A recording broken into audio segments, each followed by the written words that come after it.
My sister Nadia has always lived in a state of near chaos, not because life does this to her, but because she keeps one foot on the accelerator and the other on the match. Bills half paid, even when she has the money. Jobs abandoned the moment they require consistency instead of adrenaline. Relationships combusted publicly, spectacularly. So she never has to sit with the quiet work of repair. There is always a reason, always a villain, always a last-minute rescue that arrives just in time to confirm her belief that she doesn't need to change. So when she told me she was pregnant, my first feeling wasn't joy, it was dread. I hugged her, I congratulated her. But beneath that, I was already bracing for the way she would make this harder than it needed to be. Skipped appointments because she didn't feel like being lectured. Advice rejected on principle. Help accepted only when it arrived too late to be useful. Nadia hated pregnancy, hated the loss of control, hated being told what to do, hated that her body no longer bent to her moods. She complained constantly, she cried often. More than once, she said she didn't feel ready.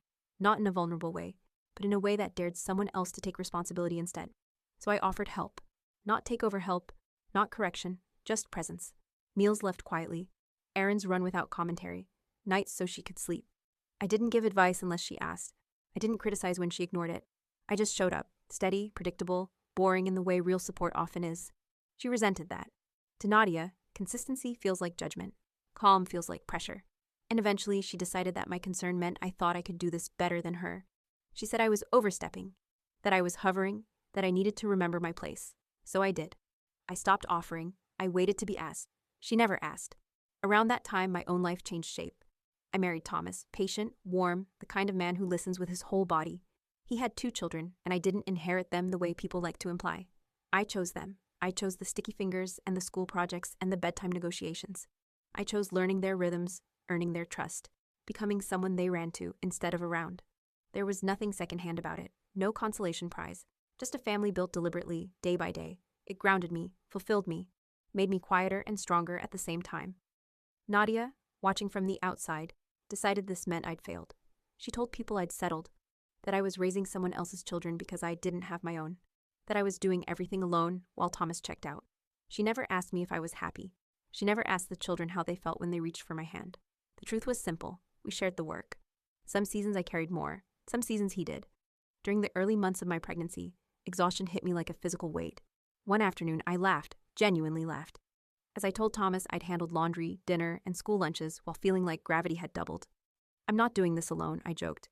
Dramatic on purpose. Thomas kissed my forehead. You wanted kids, he teased. You're getting the deluxe edition. He made the tea. We talked about names. We planned a future that already felt full.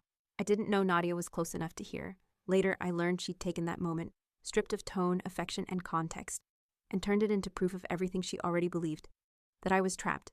That she'd been right not to accept help.